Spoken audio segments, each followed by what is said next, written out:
ग्रंथराज श्रीमद् भागवतम स्कंद संख्या 3 अध्याय संख्या 4 और श्लोक संख्या 9 है ये प्रभु। मेरे पीछे दोहराइएगा। तस्मिन् महाभागवत द्वैपायन सुहृद सखा लोकान अनुचरन सिद्ध आससाद यच्छया। तस्मिन् महाभागवतः द्वैपायन सुहृद सखा लोकान अनुचरण सिद्ध आससाद यच्छया। तस्मिन् महाभागवतः द्वैपायन सुहृद सखा लोकान अनुचरण सिद्ध आससाद यच्छया। तस्मिन् महाभागवतः द्वैपायन सुहृद सखा लोकान अनुचरण सिद्ध आससाद यच्छया। तस्मिन् महाभागवतो द्वैपायन सुहृद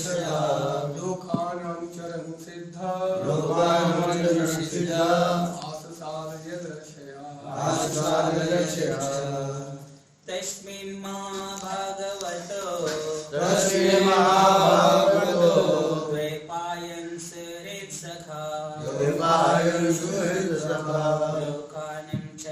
लोकानुचरण सिद्धा आससाद यदृक्षया। तस्मिन् महाभागवतो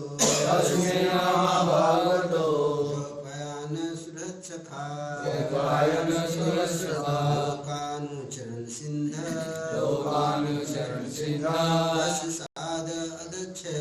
आससाद यच्छया। तस्मिन् महाभागवतो द्वैपायन सुहृद सखा लोकानुचरण सिद्ध आससाद यच्छया। तस्मिन् तब महाभागवतः भगवान के महान भक्त द्वैपायन श्री कृष्ण द्वैपायन व्यास के सुहृद शुभ चिंतक सखा मित्र लोकान त्रिभुवन में अनुचरण यात्रा करते हुए सिद्ध उस आश्रम में आससाद पहुँचे यदृच्छया अपनी स्वतंत्र इच्छा से। अनुवाद पढ़ता हूँ, मेरे पीछे दोहराइए। उस समय संसार के विभिन्न भागों में यात्रा करने के पश्चात भगवान के महान भक्त कृष्ण द्वैपायन व्यास के सखा और शुभ चिंतक महर्षि मैत्रेय अपनी स्वतंत्र इच्छा से उस स्थान पर पहुंचे। तात्पर्य पढ़ता हूँ, ध्यान पूर्वक सुनिए। मैत्रेय जी व्यास देव के पिता महर्षि पराशर के शिष्य थे। इस प्रकार व्यास देव और मैत्रेय परस्पर मित्र और शुभ चिंतक थे। इसी सौभाग्यशाली संयोग से मैत्रेय उस स्थान पर पहुंच गए जहां भगवान श्री कृष्ण विश्राम कर रहे थे। भगवान से मिलन होना कोई सामान्य घटना नहीं है। मैत्रेय महर्षि थे और उच्च विद्वान एवं दार्शनिक भी, किंतु वे भगवान के शुद्ध भक्त नहीं थे। इसलिए उस समय भगवान श्री कृष्ण के साथ उनका मिलन अज्ञात सुकृति और अज्ञात भक्ति का परिणाम हो सकता है। शुद्ध भक्त सदैव शुद्ध भक्ति में संलग्न रहते हैं, अतः भगवान से उनका मिलना स्वाभाविक है। किंतु जब इस स्तर तक न पहुंच पाने वाले लोग भगवान से मिलने का अवसर पा जाते हैं, तो यह आकस्मिक भक्ति से उपलब्ध अदृष्ट सौभाग्य का परिणाम होता है। ओम अज्ञानतिमिरन्धस्य ज्ञानाञ्जनशलाकया चक्षुरुन्मीलितं येन तस्मै श्रीगुरवे नमः। श्री चैतन्य मनोभीष्टं स्थापितं येन भूतले स्वयं रूप पदमयं ददाति स्वपदान्तिकं। वन्देऽहं श्रीगुरु श्रीयुतपदकमलं श्रीगुरून् वैष्णवाश्च श्रीरूपं साग्रजातं सैगन्धमनोथान्वितं तं सजीवं साधवेतं सावधूतं परिजनसहितं कृष्ण चैतन्यदेवं श्री राधा कृष्ण पादान् सहगणललिता श्री विशाखान्विताश्च। हे कृष्ण करुणा सिंधु दीनबन्धु जगत्पते गोपेश गोपिका कांत राधा कांत नमोस्तुते। तप्त कांचन गौरांगी राधे वृंदावनेश्वरी वृषभानुसुते देवी प्रणमामि हरिप्रिये। वाञ्छाकल्पतरुभ्यश्च कृपा सिन्धुभ्यश्च पतितानां पावनेभ्यो वैष्णवेभ्यो नमो नमः। जय श्री कृष्ण चैतन्य प्रभु नित्यानंद श्री अद्वैत गदाधर श्रीवासादि गौर भक्तवृंद। हरे कृष्ण कृष्ण कृष्ण हरे हरे, हरे राम राम राम हरे हरे। नमो विष्णुपादाय कृष्ण प्रेष्ठाय भूतले श्रीमते भक्ति वेदांत स्वामिनिति नामिने।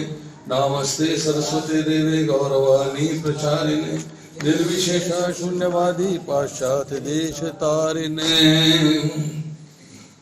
हरे कृष्णा। चर्चा चल रही है श्री विदुर जी एवं मैत्रेय का मिलन। थोड़ी सी चर्चा आज करेंगे कि ये जो भागवतम है इसका ओरिजिन कहाँ है और किस किसने भागवतम को कहा है। कितने लोग जानते हैं इसके बारे में?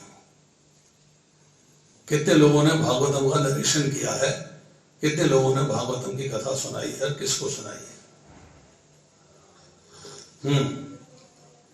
बोलिए प्रभु। सबसे पहले प्रभु जी सूर्य भगवान को सुनाई गई है, उसके बाद किसने सुनाई? किसको सुनाई? सूर्य भगवान को सुनाई है सबसे पहले। सूर्य भगवान ने? नहीं, सूर्य भगवान को सुनाई है। किसने सुनाई? किसको?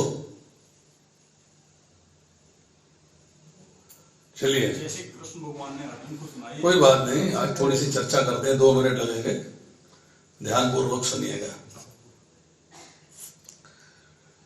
सबसे पहले भगवान नारायण ने ये कथा सुनाई है ब्रह्मा जी को 4 श्लोकों में। पूरी की पूरी भागवत 4 श्लोकों में सुनाई गई भगवान नारायण के द्वारा ब्रह्मा जी को। वो 4 श्लोक कौन से हैं?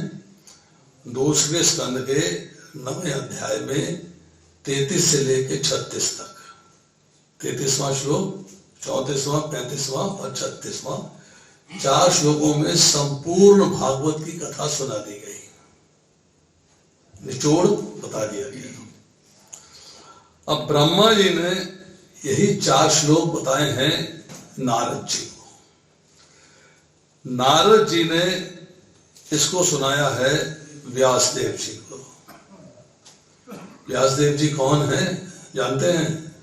द्वैपायन की चर्चा आ जा रही है, व्यासदेव जी का जन्म कैसे हुआ, व्यासदेव जी कौन है, कुछ ज्ञान है?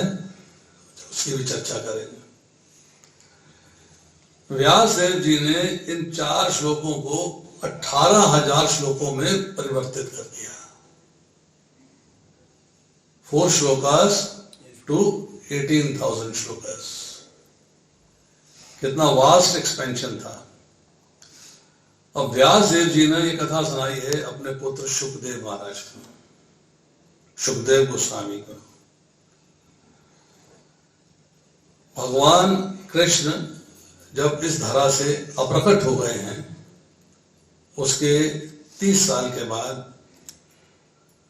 9वीं तिथि शुक्ल पक्ष भाद्रपद का महीना, उसमें शुकदेव जी ने कथा सुनाई है शुकताल पर राजा परीक्षित को, जो हम पढ़ते आ रहे हैं, सुनते आ रहे हैं, उसकी चर्चा हो रही है। अब विजयनगर में 9वीं तिथि शुक्ल पक्ष आषाढ़ का महीना, उसमें एक कथा सुनाई है। गोकर्ण ने धुंधकारी को प्रेत योनि से मुक्ति दिलवाने के लिए जो शुकदेव महाराज ने परीक्षित महाराज को कथा सुनाई है, उसके 200 साल के बाद था, आफ्टर 200 years। ठीक है। अब इसके और कौन कौन है कथाकार, इसमें हम चर्चा पढ़ते हैं। अब विदुर जी और मैत्रेय जी की कथा चल रही है, कभी किसी की कभी किसी की, तो कौन कौन लोग हैं वो? भगवान संकर्षण, संकर्षण कौन है? बलराम जी, भगवान का विस्तार है बलराम जी, बलराम जी का विस्तार है संकर्षण। उन संकर्षण जी ने कथा सुनाई है सन्नत कुमारों को। अब सन्नत कुमारों ने कथा सुनाई है फिर से नारद जी को और मुनियों को, गोकर्ण की कथा कहने के 30 साल के बाद कार्तिक के महीने में शुक्ल पक्ष में 9वीं तिथि को। तिथि हर बार 9 रही है, पक्ष हर बार शुक्ल रहा है, मंथ मास जो है वो चेंज होता रहा है। फिर सन्नत कुमारों ने एक कथा सुनाई है भक्ति को, ज्ञान को और वैराग्य को ऋषिकेश में, जो सनकादि ने नारद एवं ऋषियों को कथा सुनाई थी, वो बद्रिकाश्रम में सुनाई थी। बद्रीनाथ बद्रिकाश्रम कहलाता। अब सन्नत कुमारों ने फिर कथा सुनाई है, किसको? सांख्यायन मुनि को, पराशर मुनि को और बृहस्पति देव को। ये कथा की परंपरा है, चलती आ रही है, चलती आ रही है, सुनाते जा रहे हैं, सुनाते जा रहे हैं। ये नहीं है कि एक बार सुना दी और बात खत्म हो गई, नहीं। अब पराशर मुनि से ज्ञान प्राप्त किया है मैत्रेय जी ने, जो यहाँ पे चर्चा आ रही है। मैत्रेय जी ने ज्ञान प्राप्त किया है क्योंकि मैत्रेय जी और व्यासदेव दोनों जो है पराशर मुनि के शिष्य थे। दोनों की बचपन से मित्रता थी, आश्रम में गुरुकुल में दोनों एक साथ रहे थे। फिर मैत्रेय जी ने अपना रास्ता चुन लिया और व्यासदेव ने अपना रास्ता चुन लिया। दोनों के रास्ते में अंतर आ गया तो अलग अलग हो गए। अब मैत्रेय मुनि से चर्चा हो रही है विदुर जी की, जहां ये मैत्रेय विदुर मिलन की बात चल रही है। ये चर्चा हुई है हरिद्वार में, तो कभी शुकताल पे हो रही है, कभी विजयनगर में हो रही है, बद्रिकाश्रम में हो रही है, ऋषिकेश में हो रही है, अब हरिद्वार में हो रही है। सूत गोस्वामी ने शौनक आदि 88,000 ऋषियों को कथा सुनाई है नैमिषारण्य में। तो कितने लोग हैं नैमिषारण्य? 88 कहाँ पर है? सीतापुर के पास, हरदोई और सीतापुर के बीच में। हरदोई के पास है ना? हरदोई सीतापुर के बीच में, हरदोई सीतापुर के बीच में है। हरदोई दोनों के सीतापुर बीच में। दोनों के मेरा होम टाउन है। उसके बाद आती है चर्चा कि गोपियां कथा सुनना चाहती हैं। तो ये कथा उद्धव जी ने गोपियों को सुनाई है। कहां पर, किस जगह?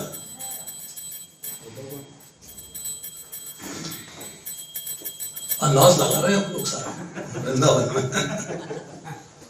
ये कथा सुनाई गई है कुसुम सरोवर में। कहाँ है कुसुम सरोवर? राधा कुंड के पास, राधा कुंड परिक्रमा मार्ग। गोवर्धन परिक्रमा के बिगने की ऑलमोस्ट ऑल वो कुसुम सरोवर से होती है। ठीक है। अब सवाल यह है कि सुखदेव गोस्वामी का प्राकट्य कैसे हुआ और उनको कथा का ज्ञान एक तो अपने पिता से मिला व्यासदेव जी से, दूसरा किससे मिला, अर्थात ये कथा और किसने किससे कही, ये भी चर्चा है 2-3 मिनट की, इसको भी करते हैं। राधा रानी का एक प्रिय शुक है, राधा रानी का एक प्रिय शुक है, एक तोता है उनका। वो हर समय उठते बैठते राधे राधे राधे राधे पुकारता रहता है। तो एक दिन राधा रानी उससे कहती हैं कि तुम जो है मेरा नाम पुकारते रहते हो, मैं तो तुम्हारे सामने हूं, मैं तो हर वक्त तुम्हारे साथ हूं, तुम कृष्ण कृष्ण पुकारा करो। तो शुक ने कृष्ण कृष्ण नाम पुकारना शुरू कर दिया, तल्लीन हो गया उसमें, बिल्कुल मस्त। जब देखो कृष्ण कृष्ण कृष्ण कृष्ण कृष्ण कृष्ण पुकारना। अब भगवान कृष्ण के इस धराधाम से अप्रकट होने का अवसर आ गया। जब भगवान कृष्ण प्रकट हुए थे, उसकी कथा कितनों को मालूम है?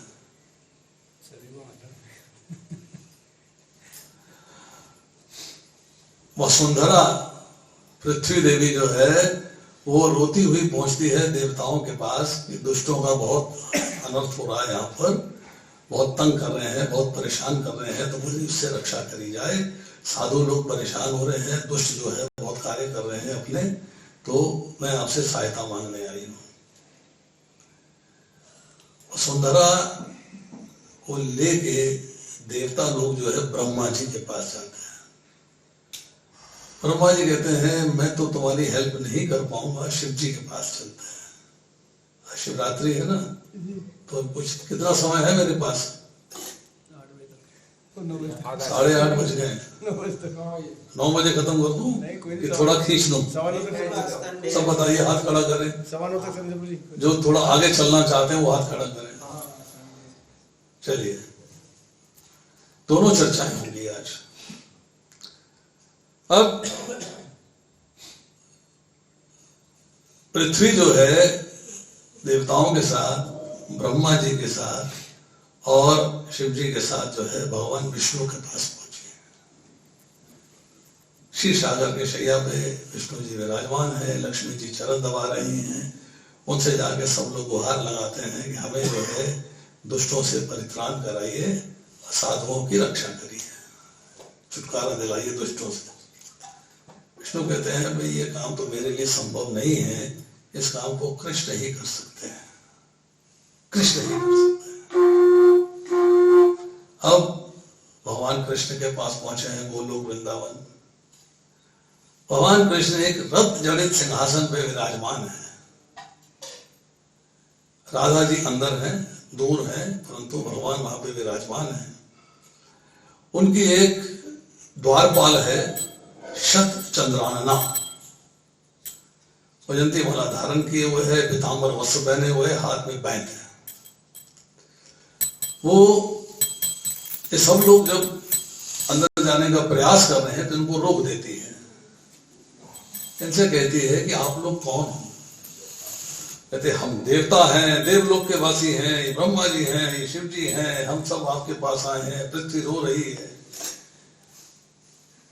कहती तुम कौन से ब्रह्मांड से आए हो? अरे हम ब्रह्मांड से आए हैं। फिर दोबारा से सबका नाम दोहराया।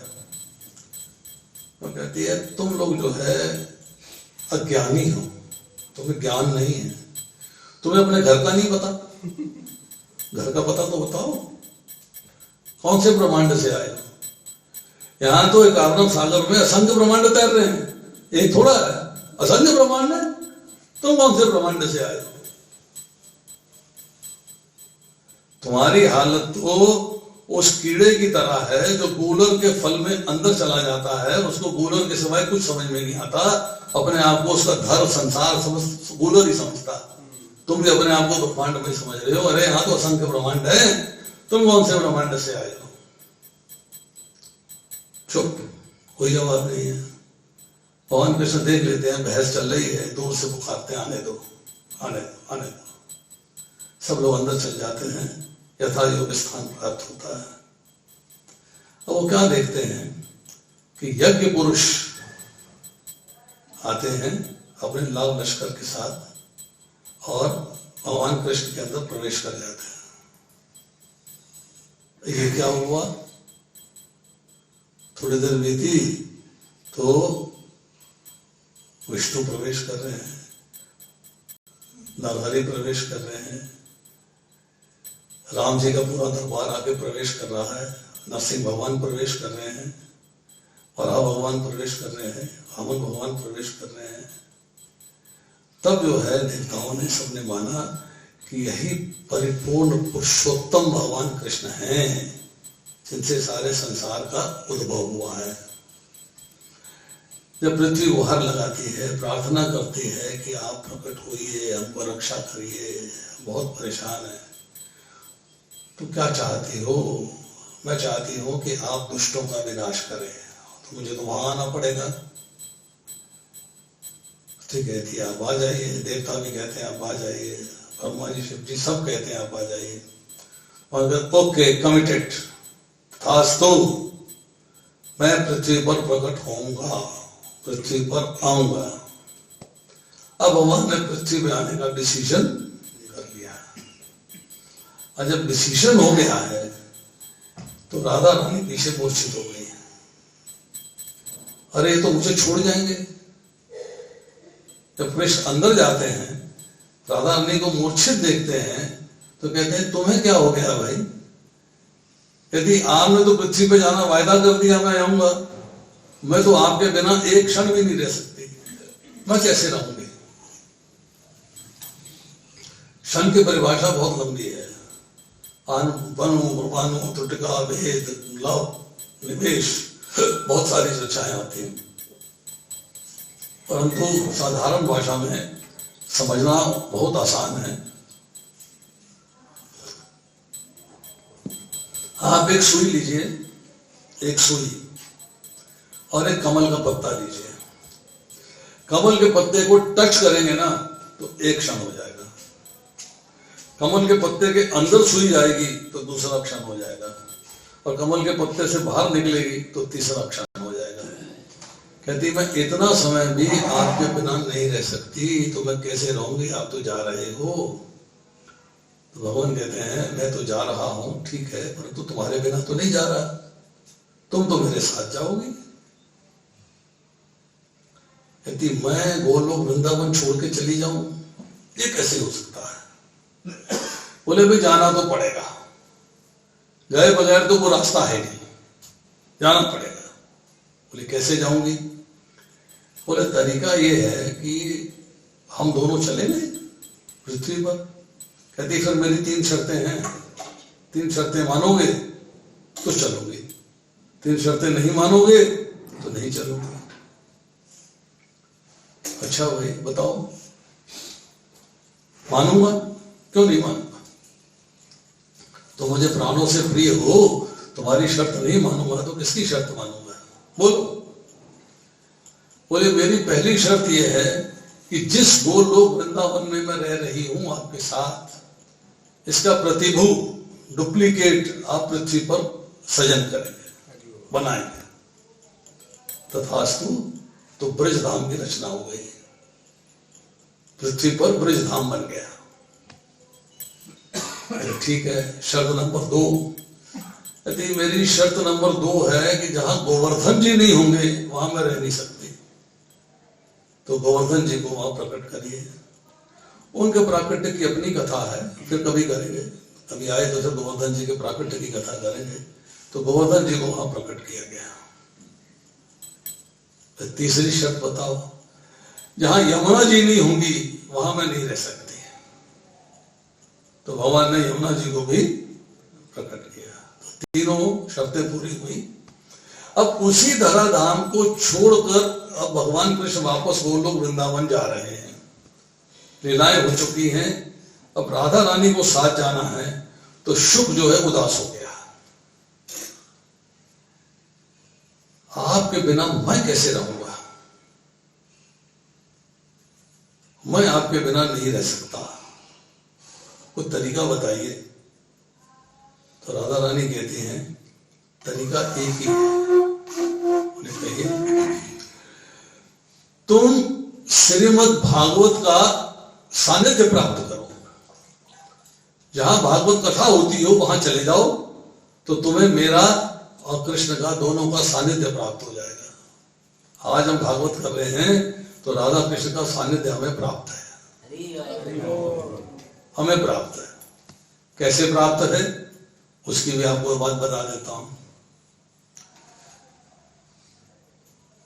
कृष्ण कहते हैं शिव जी से, मैं वृंदावन छोड़ के कहीं नहीं जाता। पद्म पुराण में इसका उल्लेख है। भगवान वृंदावन छोड़ के कहीं नहीं जाते। फिर पद्म पुराण में उल्लेख आता है, भगवान कहते हैं ना मैं योगियों के हृदय में रहता हूं ना वैकुंठ में, मैं वहां रहता हूं जब भक्तगण मेरी चर्चा करते हैं। यहां भक्तगण भगवान की चर्चा कर रहे हैं तो भगवान यहां पर उपस्थित है। भगवान तो कहते हैं वृंदावन छोड़ के जाता नहीं। प्रॉब्लम आ गई। एक स्टेटमेंट में है भगवान यहां उपस्थित है, दूसरी स्टेटमेंट में कहते हैं वृंदावन छोड़ के जाता नहीं। तो अगर हम मैथमेटिक्स पढ़ते हैं तो उसमें बोलते हैं का बराबर खा, खा बराबर गा, तो गा बराबर का, ऐसे ही बोलते हैं ना। A is equal to B, B is equal to C, तो C is equal to A. भगवान कहते हैं मैं ना वैकुंठ में रहता हूं ना योगियों के हृदय में, मैं वहां रहता हूं जब भक्तगण मेरी चर्चा करते हैं। फिर भगवान कहते हैं कि मैं वृंदावन छोड़ के कहीं नहीं जाता। इसका मतलब है जहां भगवान की चर्चा हो रही है वही वृंदावन है। आप छिपीवाड़ा में नहीं बैठे हो, आप वृंदावन में बैठे हो, यही वृंदावन है। इस भाव से चलना। तो राधा रानी शुभ से कहती हैं कि जहां तुम्हें भागवतम का सानिध्य प्राप्त होगा वहां तुम्हें मेरा सानिध्य और कृष्ण का सानिध्य प्राप्त होगा। अब सुखदेव जी कहते हैं ये तो चली गई है, भागवतम कहां है, इसको तो ढूंढा जाए। तो उड़ते उड़ते उड़ते उड़ते उड़ते उड़ते उड़ते कैलाश लोक जा पहुंचते हैं। कैलाश लोक में देखते हैं कि शिव जी जो है वो पार्वती जी को भागवतम की कथा सुना रही है। और शिव जी ने दो प्रण लिए हैं। नंबर एक कि अगर पार्वती जी हुंकार नहीं भरेगी तो मैं कथा सुनाना बंद कर दूंगा। मतलब अटेंशन चाहिए, सोना नहीं है। भागवतम सुनते हुए नींद नहीं लेनी है, क्या है, अलर्ट रहना है, सुनते रहना है, हुंकार भरनी है।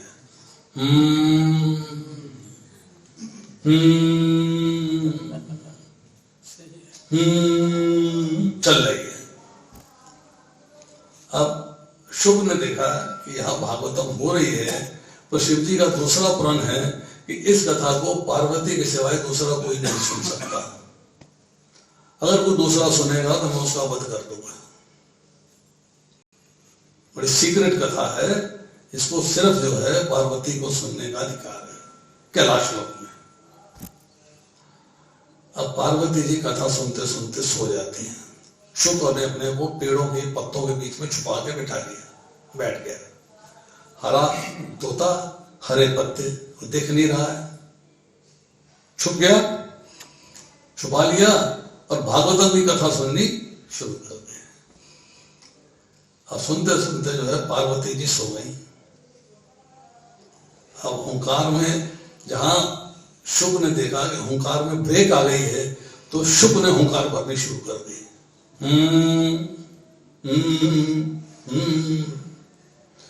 शिव जी को ध्यान नहीं गया कि आवाज में फर्क है, ध्यान नहीं गया। कथा में इतने मस्त थे, इतने मस्त थे, इतने मस्त थे, इस बात पे ध्यान नहीं गया कि हुंकार जो है अलग किस्म से आ रही है, पर आ रही थी। सुनते रहे सुनते रहे सुनते रहे सुनते रहे सुनते रहे सुनते रहे। अब जब भागवतम की कथा समाप्त होने को आई तो पार्वती जी की नींद खुल गई। ओहो, मुझे तो हुंकार भरने थे। तो पार्वती ने भी हुंकार भरनी शुरू कर दी, दो हुंकार हो गई। एक पार्वती की और दूसरी शिव की, दो हुंकार हो गई। अरे भगवान शिव जी ने समझा, अरे क्या हो गया भाई, इसका मतलब कोई दूसरा है जो कथा सुन रहा है। तो पार्वती से बोला कि तुम हुंकार भर रही हो, दूसरा कौन है? कहती मुझे क्या पता, मैं तो सो गई थी, मुझे तो मालूम नहीं, मैं तो सो गई, मुझे क्या पता। अच्छा कोई बात नहीं।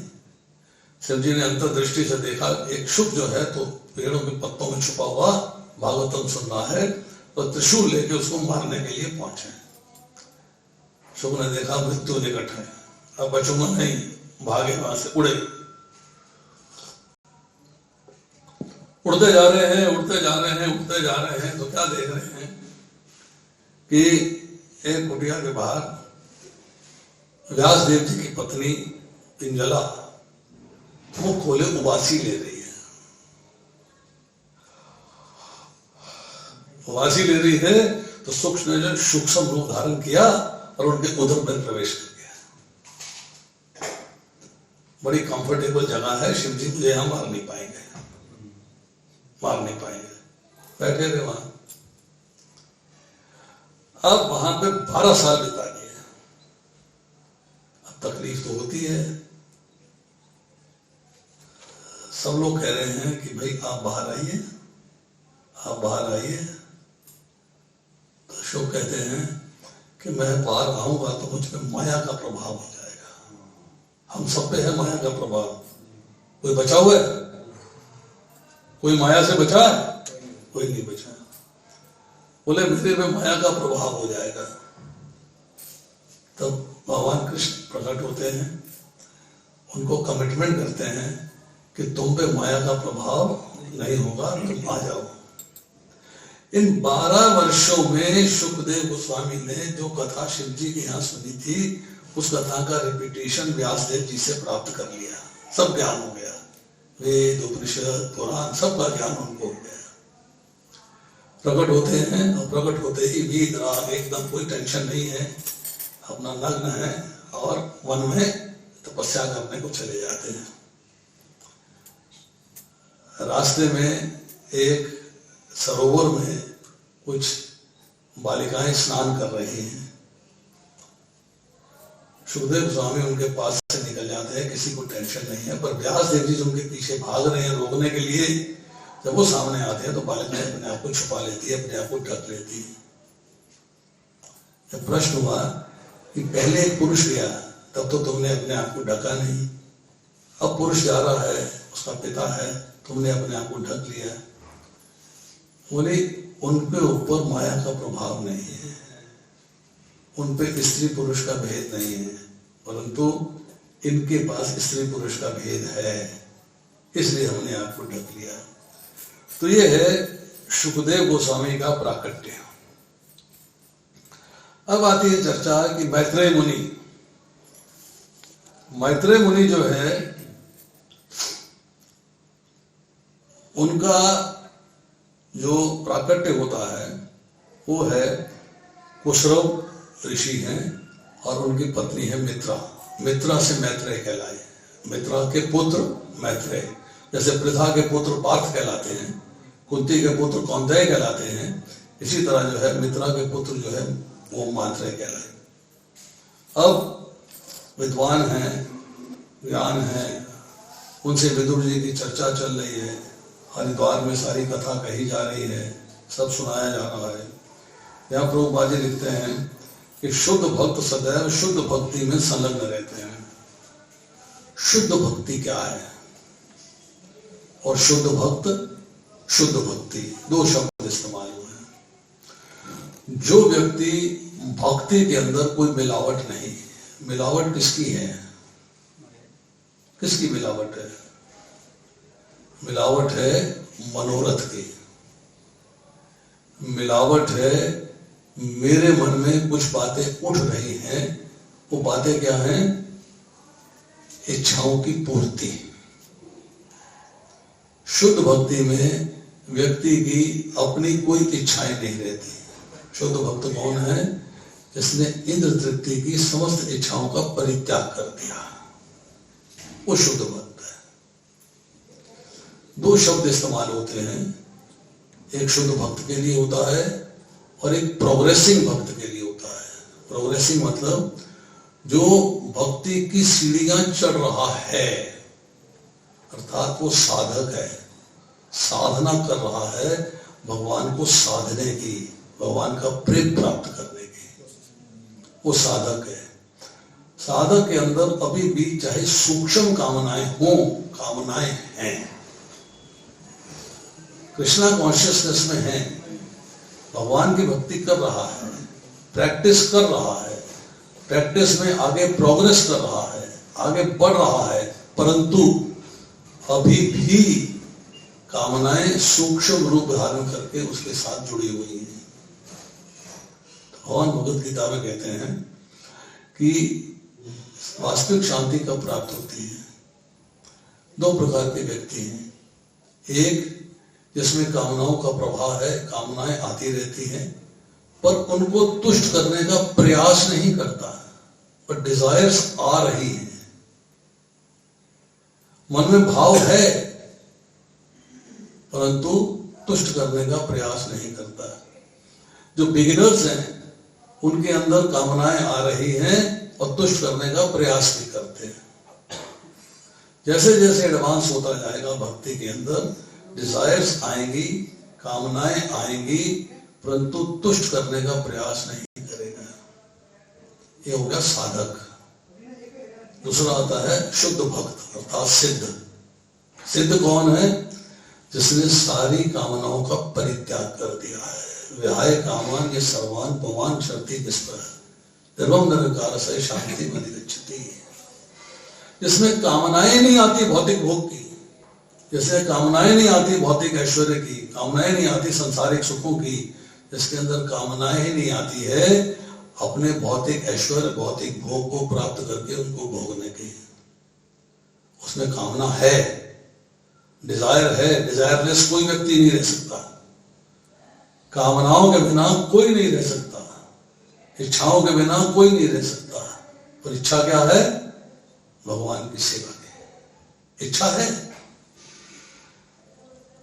इंद्र तृप्ति की इच्छा नहीं है, भौतिक सुख भोग ऐश्वर्य प्राप्त करने की इच्छा नहीं है। इच्छा क्या है?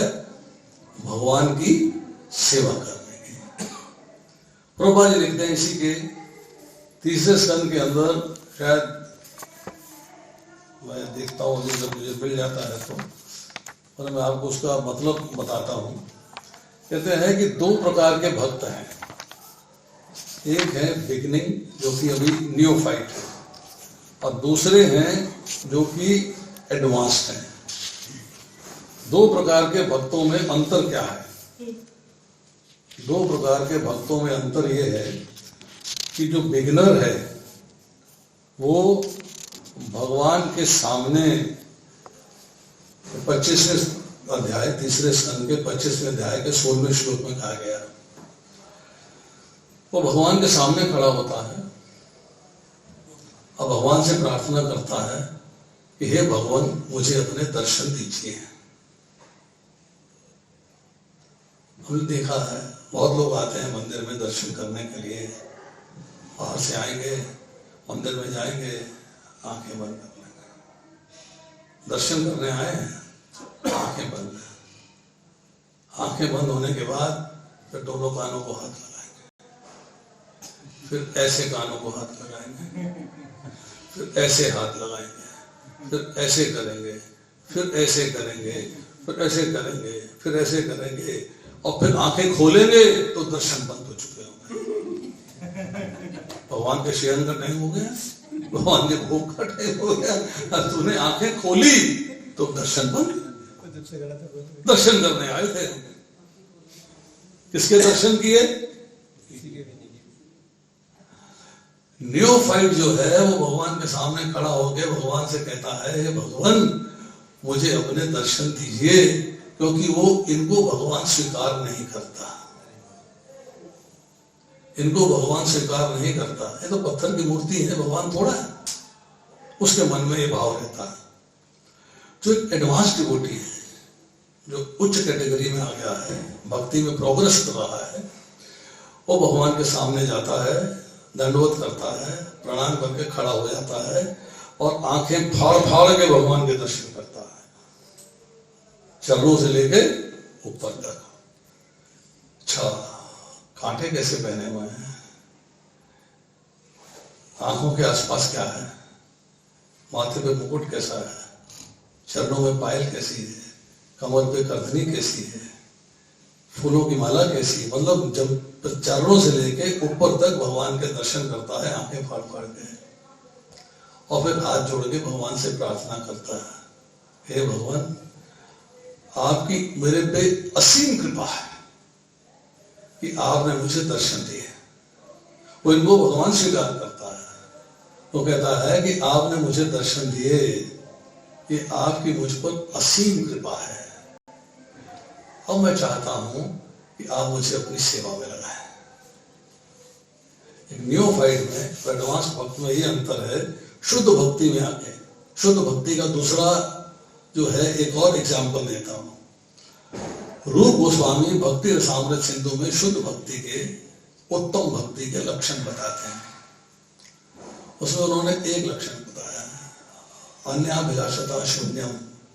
आपकी भगवान कृष्ण की सेवा के सिवाय और कोई अभिलाषा ही नहीं है। नो डिजायर किसी प्रकार की, एक ही डिजायर है, भगवान की सेवा। फिर कहते हैं वो सेवा है भक्ति, पर उत्तम भक्ति क्या है, शुद्ध भक्ति क्या है? आपकी चेतना शुद्ध होनी चाहिए। उत्तम भक्ति के अंदर कहते हैं अगर भगवान की सेवा करते हुए आपके प्राणों पर भी बन आती है, लगता है कि मृत्यु हो जाएगी, तो कभी भी भक्त जो है भगवान से जीवन बचाने की याचना नहीं करता, प्राण दे देता, सैक्रिफाइसेस हिज लाइफ, कि भगवान की सेवा में मेरे प्राण निकले, इससे अच्छा और क्या है। एक भजन भी है ऐसा कुछ, सेवा में दम निकले, सेवा में प्राण निकले, ऐसा है ना तो भजन, समथिंग लाइक दिस। भगवान की सेवा में प्राण निकल जाए, इससे बढ़िया क्या बात है। तो और दूसरी बात आती है, वो है अज्ञान सुकृति की, कि अज्ञान सुकृति क्या है। कि व्यक्ति जो है जब भगवान की सेवा में लगता है, तो सेवा में लगते हुए उसको कुछ पिछले जन्मों के कर्म होंगे, उनके फल प्राप्त हो रहे हैं, कि उनको भगवान का सानिध्य स्वाभाविक रूप से प्राप्त हो जाता है। चाहता नहीं है फिर भी भगवान का सानिध्य हो जाता है। जैसे यहाँ मैत्रेय जी भगवान के समक्ष आ गए, तो अज्ञान सुकृति, मतलब सुकृति मीन्स अच्छे कार्य, ऐसे कार्य किए होंगे भगवान के प्रति कि भगवान ने उसको दर्शन देना चाहा है, उससे मिलना चाहा है, तो कहते हैं कि अज्ञान सुकृति थी कि आपको मेरे दर्शन हो गए। 9 बज गए प्रभु जी, अभी शिवरात्रि शुरू नहीं हुई। जाते जाते कहानी आपको सुना देता हूं, उसके बाद फिर शिवरात्रि की चर्चा देखेंगे कुछ कर पाएंगे कि नहीं। एक भक्त है बिल्कुल गरीब, उनके पास कुछ भी नहीं है, रहने के लिए, खाने के लिए, पीने के लिए उनके पास कोई सुविधा नहीं है। भिक्षा मांग के गुजारा करते हैं, जहां धरती मिली वहीं सो जाते हैं। मन में भाव है कि मुझे भगवान के दर्शन हो जाए, दर्शन करना चाहते हैं। किस किस के मन में भाव है दर्शन करने का? हो रहे फिर भी नहीं कर रहे, अभी भी भाव लिए हुए हो। सामने बैठे भगवान नहीं है, बिल्कुल भगवान, कह दो भगवान नहीं है। दर्शन हो रहे हैं फिर भी भगवान के दर्शन करना चाहते, पर उसके समक्ष ऐसी कुछ सुविधा उपलब्ध नहीं थी, तो भगवान के दर्शन करना चाहता है। तो एक महात्मा जी से मिलता है, महात्मा जी से कहता है भगवान मुझे भगवान के दर्शन करा दीजिए। महात्मा जी कहते हैं अच्छा, तो जंगल में रहता है, या तो कोई भगवान का अर्च वगैरह है नहीं, दर्शन कैसे करो? अच्छा तो ऐसा कर, भगवान की सेवा किया कर, तेरी सेवा से प्रसन्न होंगे तो भगवान तुझे दर्शन दे देंगे। कहते क्या सेवा करूं? भगवान को भोग लगाया कर, कितने लोग भोग लगाते हैं? कितने लोग नहीं लगाते हैं? कितने लोग नहीं लगाते हैं? ऑनेस्टली बताना, ईमानदारी से। भगवान को भोग लगाया जाना, कहता ना तो मेरे पास चूल्हा है, ना मेरे पास पतीला कढ़ाई है, ना कड़छी है, ना दाल है, ना चावल है, ना खीर है, ना दूध है, ना दही है, मेरे पास कुछ भी नहीं है, तो मैं भोग कैसे लगाऊंगा? कहेंगे तू मन से भोग लगाएगा, मानसिक मन से भोग लगाएगा। कहता मन से कैसे लगेगा? बोले मैं लगा के बताता हूं। बोले बताइए। एक चूल्हा आ गया,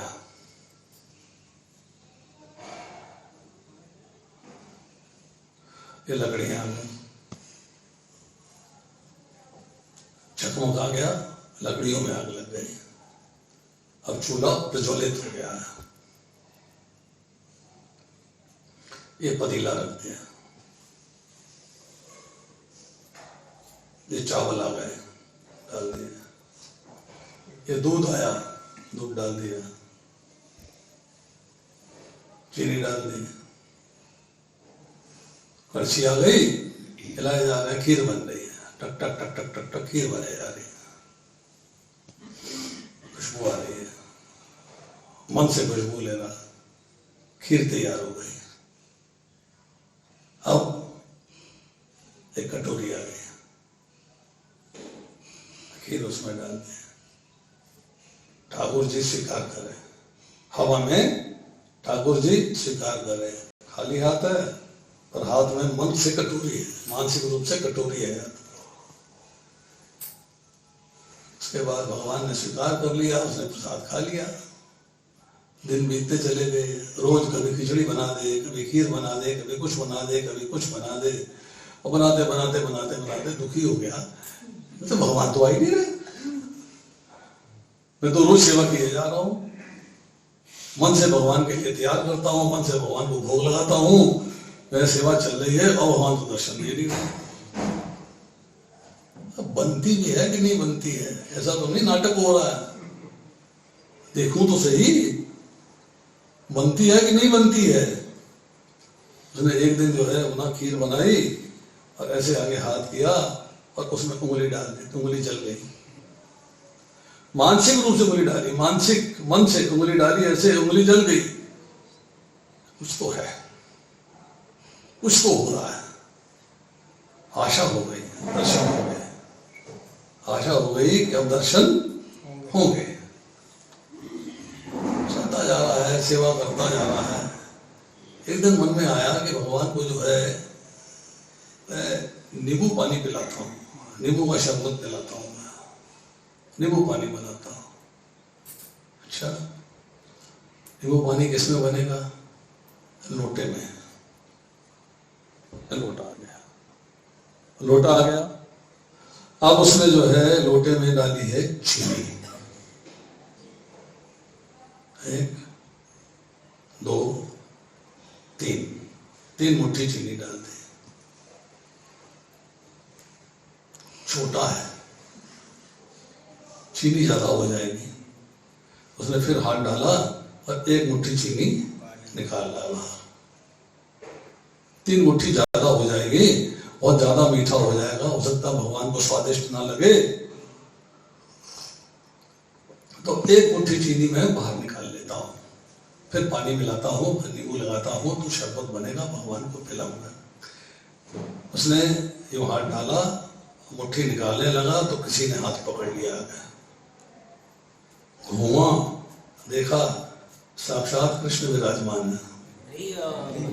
अरे आ गए, आ गए, आ गए। अब मन से है, चीनी उसकी मुट्ठी में है, मन से पकड़ी हुई है। तो भगवान कहते हैं भाई तू क्या कर रहा था, क्या कर रहा था? कहता भगवान मेरा मन आपको आज शरबत पिलाने का था, तो मैंने जो है लोटा लिया था, उसमें मैंने 3 मुट्ठी चीनी डाल दी थी, तो मुझे लगा कि उसमें जो है 1 मुट्ठी ज्यादा है, तो मैं 1 मुट्ठी निकाल रहा था वापस। तो भगवान ठिठोली करते हैं, हंसी करते हैं। कहते हैं अच्छा एक बात बता कि चीनी खरीदने में तुमने कितना पैसा खर्च किया था? तो मन से खिला रहा है ना, तेरा क्या खर्चा हुआ था भाई? तुम्हें कोई चीनी खरीदने में खर्चा किया था क्या? मैं ज्यादा पी लूंगा, मैं ज्यादा मीठा पी लूंगा, मुझे क्या फर्क पड़ता है?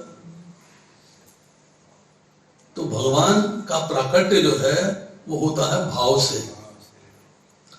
वो आपके मन के भाव हैं, वो मन के भाव भगवान को प्रकट कराते हैं। एक भक्त जो है वो एक मूर्ति ले आया छोटी सी भगवान की और उसने सामने बिठा दिया इसे, और रोज अगरबत्ती लगाए, साल भर अगरबत्ती लगाता रहा, सेवा करता रहा, कुछ मजा नहीं आया, दर्शन नहीं हुए भगवान के।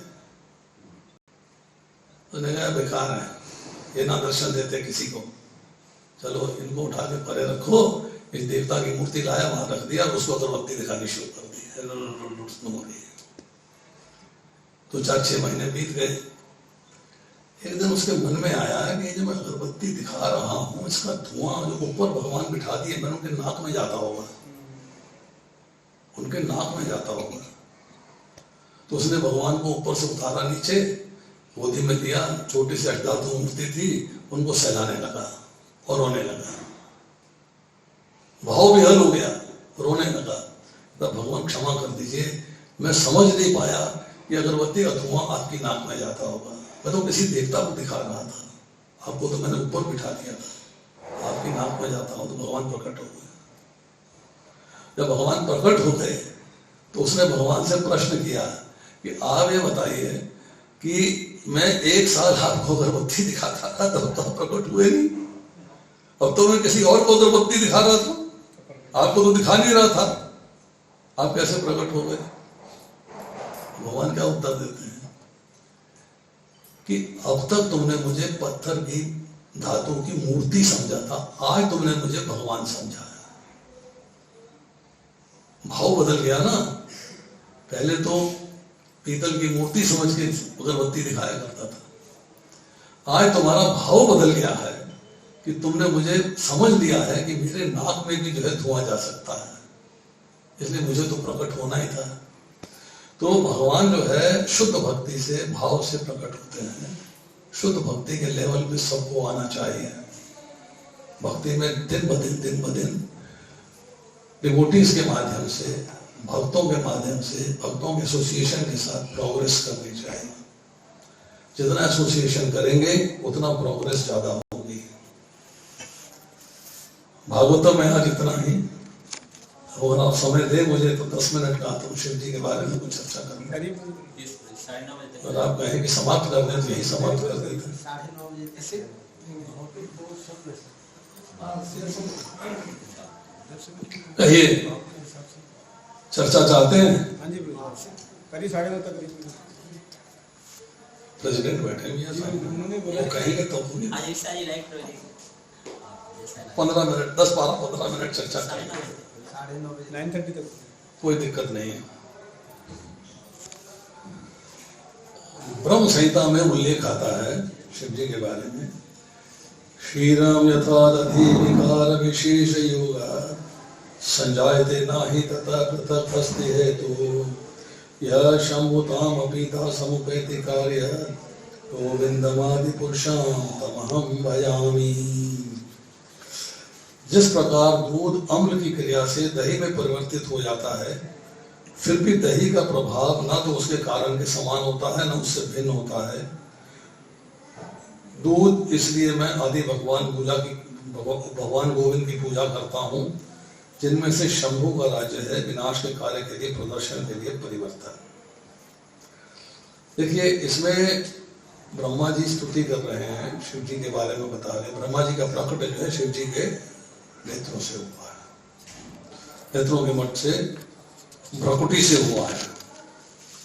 अब चर्चा ये आती है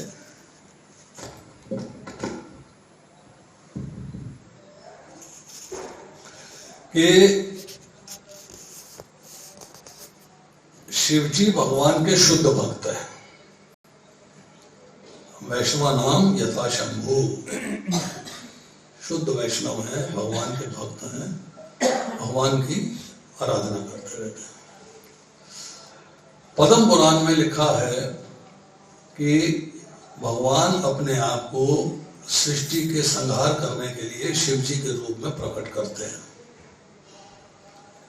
देखिए, तीन चीजें हैं। जब हम ब्रह्मा विष्णु महेश की चर्चा करते हैं तो तीन चीजें हैं। सबका प्राकट्य भगवान कृष्ण से हुआ है। और भगवान क्या कहते हैं पद्म पुराण में?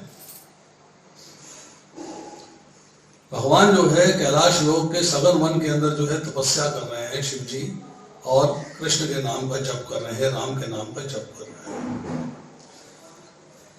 भगवान की, शिव जी की भक्ति से प्रसन्न होकर भगवान प्रकट होते हैं विष्णु रूप में। लक्ष्मी जी को साथ लिए गरुड़ पे विराजमान है।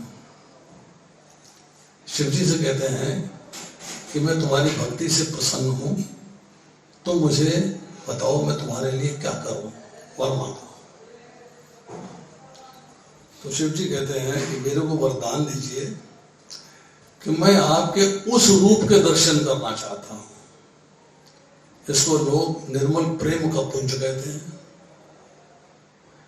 इसको लोग निष्क्रिय कहते हैं, इसको लोग परम प्रिय कहते हैं।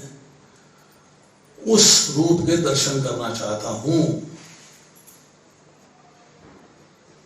तो भगवान विष्णु कहते हैं मेरे उस रूप के दर्शन करना है तो तुम्हें यमुना जी के पश्चिमी तट पर वृंदावन नामक ग्राम में आना पड़ेगा। वहां तो मेरे उस रूप के दर्शन होंगे। शिव जी कहते हैं ठीक है, एग्रीड। शिव जी जो है आकाश मार्ग से पहुंचते हैं वृंदावन के अंदर। वहां क्या देखते हैं कि एक 16 वर्षीय गोप बालक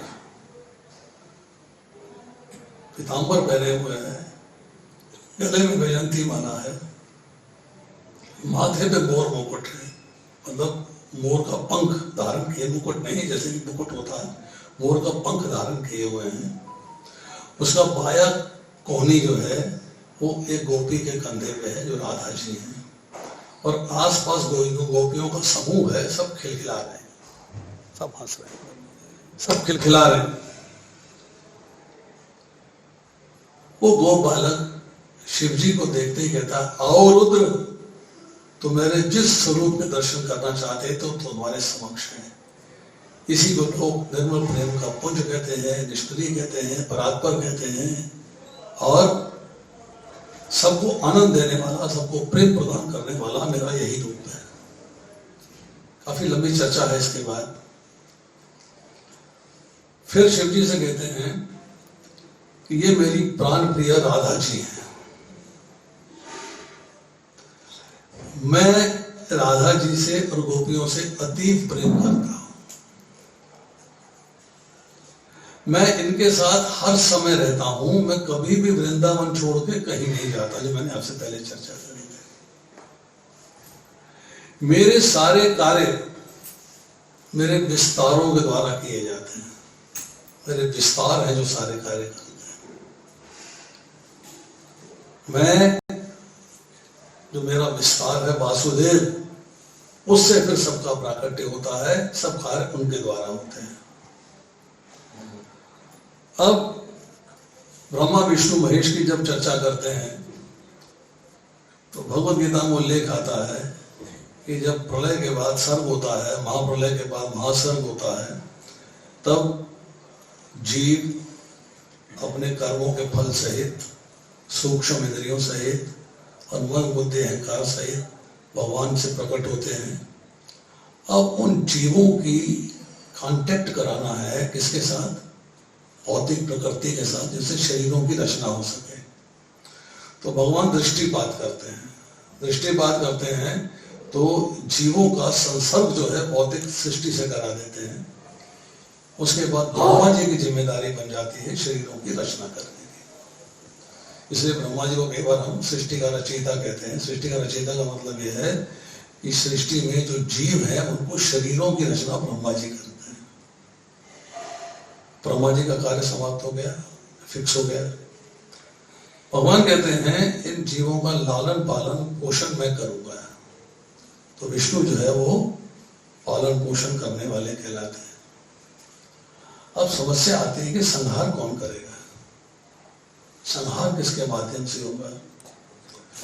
अगर मैं स्वयं संहार करता हूं तो पालन पोषण करने वाला नहीं कहलाऊंगा, और पालन पोषण कर रहा हूं तो संहार नहीं करूंगा। जीवों की रचना, शरीरों की रचना ब्रह्मा जी कर रहे हैं, उनको जिम्मेदारी दे नहीं सकता, वो तो रचना कर रहे हैं, मुझे समाप्त करना है। क्या करेंगे, तो अपने आप को फिर परिवर्तित करते हैं शिव जी के रूप में, शिव तत्व बन जाता है, शिव जी के रूप में परिवर्तित करते हैं। उस रूप में परिवर्तित होके वो जो है संहार करते हैं सारी सृष्टि का। तो अब जो है आती है चर्चा कि शिवजी का प्राकट्य हो गया है, और शिवजी जो है वो, ये आपका थोड़ा गड़बड़ है, कोई बात नहीं, कोई बात नहीं, कोई बात नहीं, कोई बात नहीं, चले। अब सृष्टि का संहार होना है। विष्णु पुराण पढ़ेंगे तो सृष्टि का प्रलय और महाप्रलय दोनों की बड़ी विस्तृत व्याख्या है। प्रलय की कितनी वैरायटी है, प्राकृतिक प्रलय है, नैमित्तिक प्रलय है, नित्य प्रलय है, वगैरह सब चर्चाएं आती हैं। पर शिवजी चूंकि शुद्ध वैष्णव हैं तो हमें शिवजी का सम्मान करना चाहिए कि नहीं करना चाहिए। व्हाट शुड वी डू, क्या करना चाहिए? सम्मान करना चाहिए। अभी हमने प्रभुपाद जी का सम्मान किया, षड गोस्वामियों का सम्मान करते हैं, भक्ति सिद्धांत सरस्वती महाराज है, दूसरे लोग उनका सम्मान करते हैं, तो शिव जी का सम्मान क्यों नहीं करेंगे? हाँ, उसमें एक चीज का ध्यान देना है, जैसे नाम अपराध में आता है, ब्रह्मा और शिव आदि देवताओं को भगवान के बराबर नहीं मानना है, भगवान के बराबर नहीं मानना है।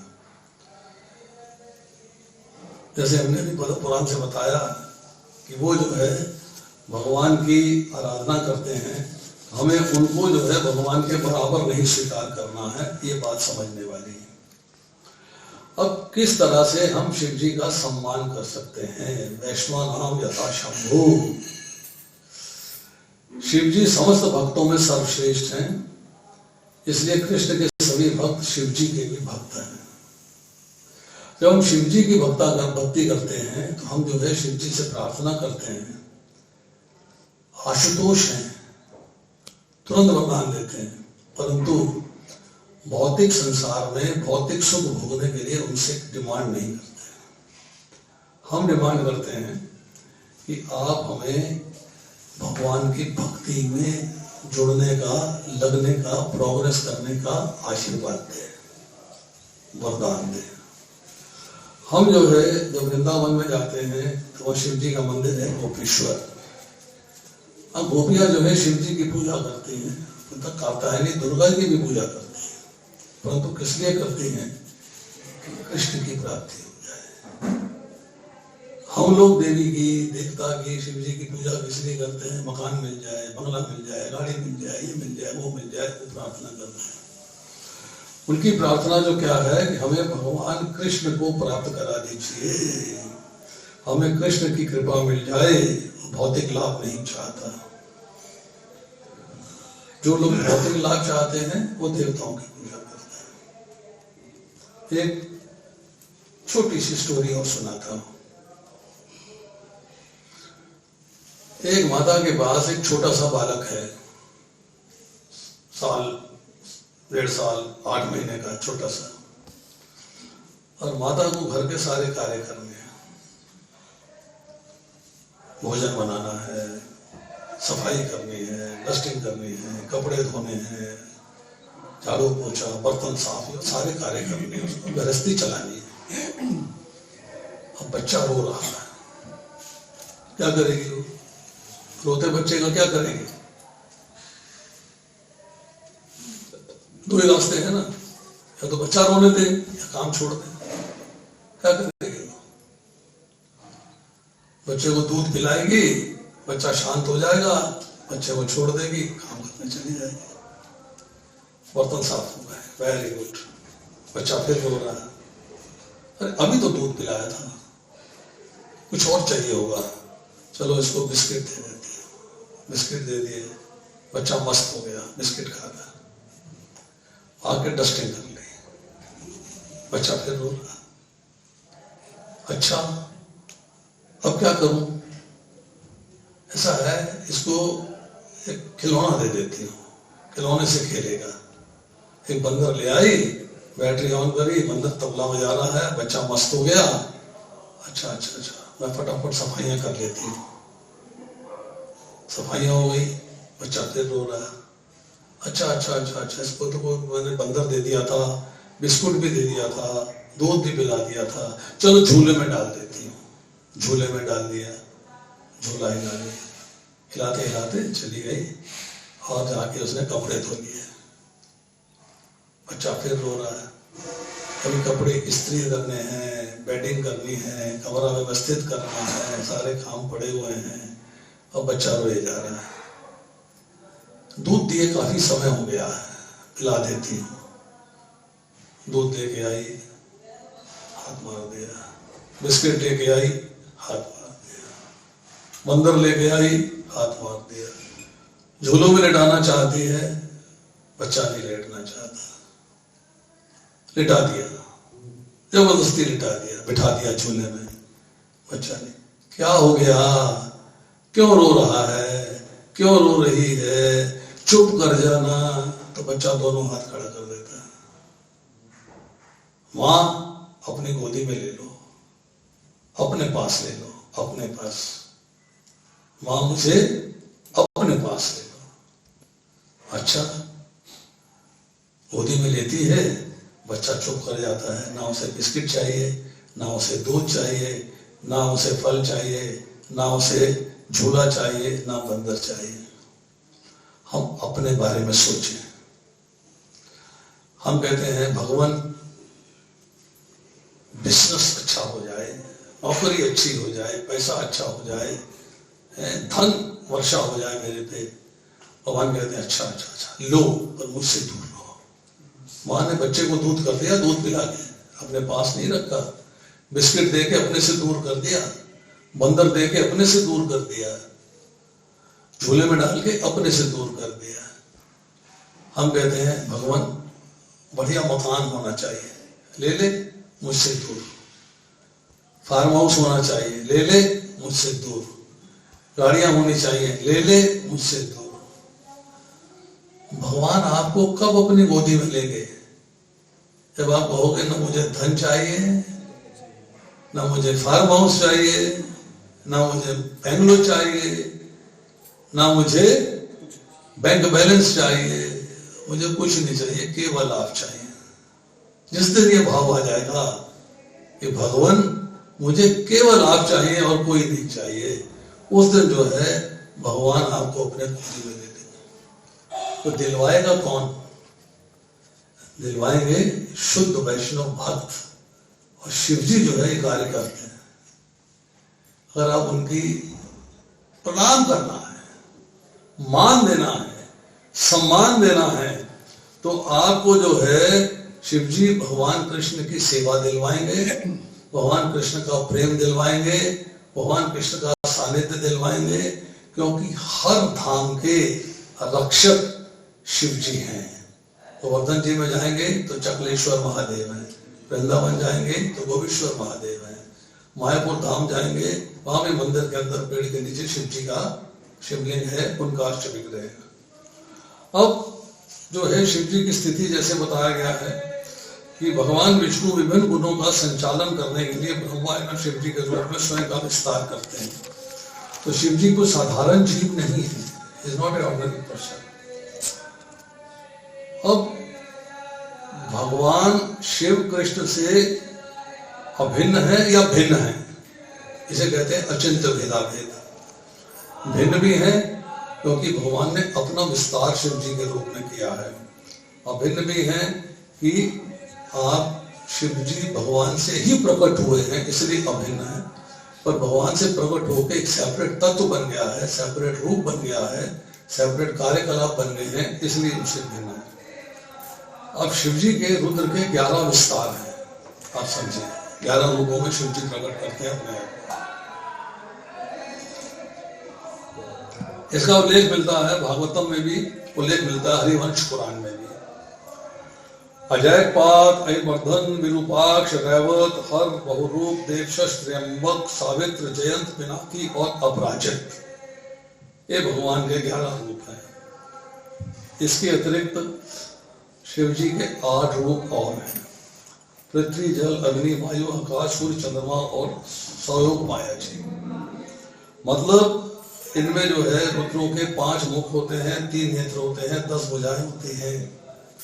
और रुद्र की प्राप्ति, जो रुद्र के जो प्राकट्य है, 2 जगह उल्लेख आता है। एक पुराणों में उल्लेख आता है कि ब्रह्मा जी की भ्रकुटी से प्रकट हुए हैं, और फिर उल्लेख आता है भागवतम के 5वें स्कंद के अंदर 25वें अध्याय में कि जो शेष नाग हैं उनकी माथे से, उनके फनों से जो है शिव जी का प्राकट्य होता है। तो शिव जी के लिए अब सवाल यह है दूसरा कि क्या शिव जी की पूजा जो है उसके लिए भांग, चरस, नशीली वस्तुएं आवश्यक हैं? लोग कहते हैं जब शिव जी ने समुद्र के विष को पी लिया है तो इसको भी पी जाएंगे, परंतु ये गलत है। It is absolutely wrong. आप किसी भी वैष्णव भक्त को भांग नहीं पिला सकते, और वैष्णव भक्त कभी भी आपको भांग पीने के लिए आदेश नहीं देगा। तीसरी बात, आपने देखा कि शिव जी जो है उनकी एक जो पंच विग्रह है वो शमशान घाट में जरूर होता है। देखा होगा शिव जी की मूर्ति शमशान घाट में होती है। इसका अर्थ क्या है? वहां मूर्ति क्यों होती है? शिव जी की मूर्ति जो है शमशान घाट में क्यों होती है?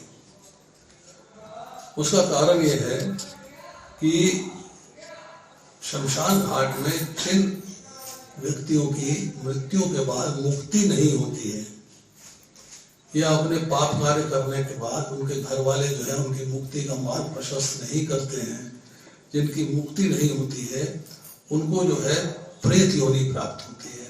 ये आप जब गरुड़ पुराण पढ़ेंगे तो आपको इसका उल्लेख मिलेगा कि व्यक्ति की मृत्यु के बाद आत्मा जो है अंगूठे के बराबर लिंग शरीर धारण करती है। इसे प्रेत शरीर भी कहा जाता है, लिंग शरीर भी कहा जाता है।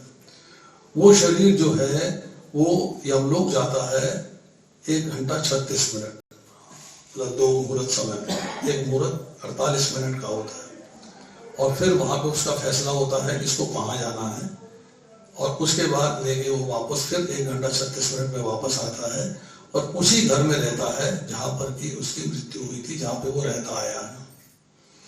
अब उस घर में उसको डेली 11 दिन तक भगवान के नाम का जप होना चाहिए, गरुड़ पुराण का पाठ होना चाहिए, भगवद गीता का पाठ होना चाहिए, और फिर उसके बाद जो है अब और दैविक क्रिया करते हैं जिससे कि उसको मुक्ति की प्राप्ति हो। मुक्ति मीन्स भौतिक संसार से नहीं होती है, मुक्ति मतलब प्रेत शरीर से, जो प्रेत योनि है उससे मुक्ति प्राप्त हो। उससे मुक्ति प्राप्त करके कहाँ जाएगा वो? भगवान के धाम नहीं जा रहा। भगवान के धाम तो भक्त जाते हैं, साधारण व्यक्ति भगवान के धाम नहीं जाएगा। कहाँ जाएगा? उसके लिए 2 ऑप्शन है। एक है पुनर्जन्म, पुनः शरीर धारण करे किसी शरीर का, जैसे कि यमराज जी ने फैसला कर दिया है इसको ही शरीर मिलेगा। दूसरा, अगर उसको शरीर मिलने में देरी है, कुछ दिन, कुछ महीने, कुछ साल चाहिए, तो जब आप और दैविक क्रिया कर देते हैं, क्रियाकर्म कर देते हैं, तो आपने उसको प्रेत योनि से मुक्ति दिला के पितृलोक में भेज दिया है, जो कि नरक लोक के पास है। पाताल नरक लोक के पास है पितृलोक, जहाँ पितृगण रहते हैं।